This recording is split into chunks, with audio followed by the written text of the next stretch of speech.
In today's feature, we dive into a haunting tale, not of politics, power, or presidential speeches, but of blood, a story of family, of betrayal, of a brother left behind in the shadows of State House. This is the untold story of Paul Maritim Samoei, the blood brother of Kenya's President Dr. William Samoei Ruto, a man who now lives in the slums of Eldoret, eking out a living through odd jobs, while his younger brother rules the land as the head of state. Welcome to TMN Media and remember to subscribe. Now, Paul Maritim Samoei, the eldest son of the late Mzee Daniel Cheruiyot and Mama Sarah Cheruiyot, lives in abject poverty, not far from the presidential motorcades and expansive farms of Sugoi. Paul's world is a stark contrast, a life of struggle, silence, and survival. In a rare interview with KTN News, Paul opened up about his blood ties to the president, displaying worn-out family photos and a national ID bearing his credentials.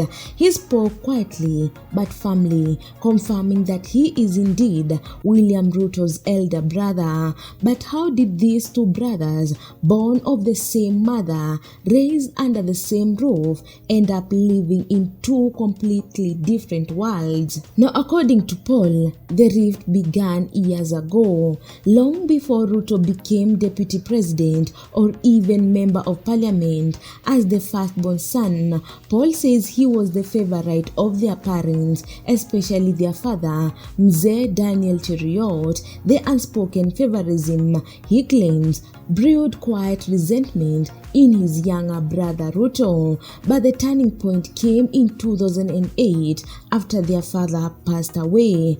Ruto, then a rising political figure, took charge of family affairs. He decided to sell their family land, relocate their mother to a house he had purchased, and take control of the inheritance. Paul says that the decision tore the family apart. The other 6 siblings opposed the move. Tension flared. What followed was an ugly domestic squabble, one that left Paul not just estranged but completely abandoned. At the time of the dispute, Paul had been working on the family farm, but after the fallout, he lost his job. With nowhere to go and no support from the wealthiest man in the family, Paul drifted towards Eldoret town, where he has remained ever since, struggling to survive. He now relies on manual labor, collecting scrap, sharpening knife, and taking on any work he can find.